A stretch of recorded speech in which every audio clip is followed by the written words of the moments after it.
We've all been there, right? Staring at the screen after a massive cliffhanger, just fuming. But what happens when that frustration boils over? Today, we're diving deep into one of those moments where fans' demand for a finale led him straight to the creator's front door. We're going to break down the characters, their own words, and what happens when fan passion gets personal. So where does our story kick off? Not with a polite email or a thoughtful critique. Nope.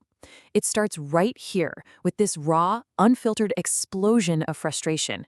These are the very first words from a fan named Jumbo Josh, literally moments after the episode ended.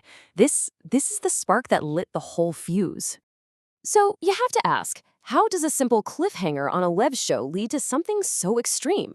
Well, it all started in that moment, where a fan's excitement just soured into pure rage. That feeling when waiting just isn't an option anymore. Okay, so here's the nuts and bolts of it. The show is an animated web series called Battle for Dream Island. Our fan, Jumbo Josh, had been waiting all week for the big winner to be crowned. He'd just watched what he himself called an intense, awesome episode, but the ending? Not what he was expecting at all. You can see the disconnect right here. On one side, you have the fan, Jumbo Josh, who wants that instant, satisfying conclusion. He wants to know who won. But on the other side, the show's creators, they wanted to stretch it out, build the suspense, get the audience involved one last time.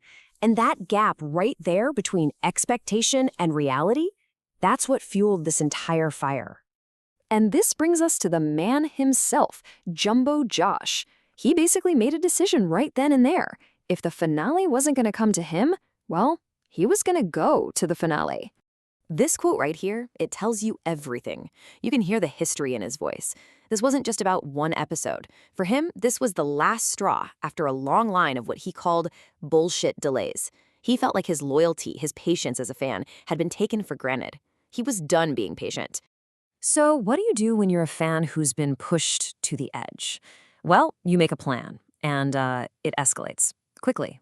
This isn't just some angry tweet storm.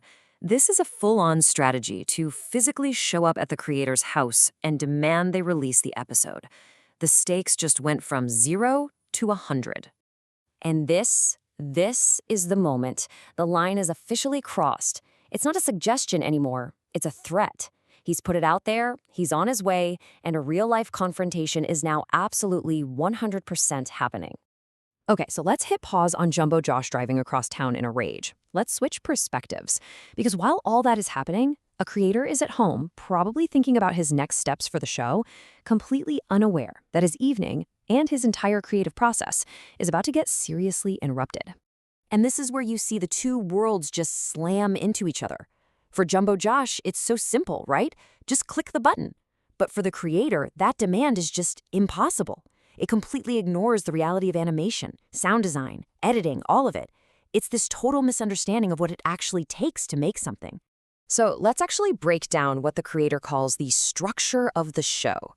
You know those so-called delays that Jumbo Josh was so mad about?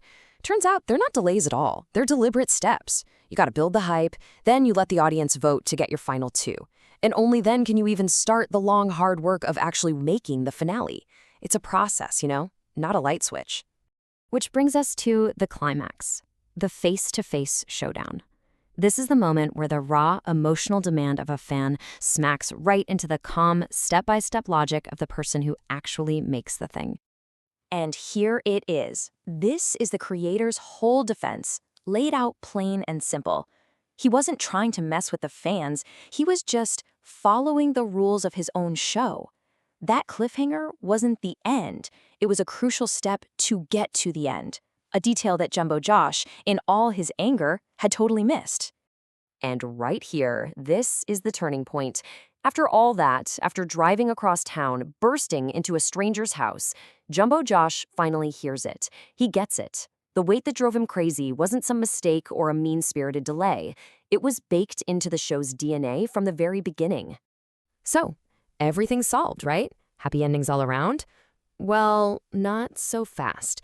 The immediate crisis might be over, but that tension, oh yeah, it's still hanging in the air.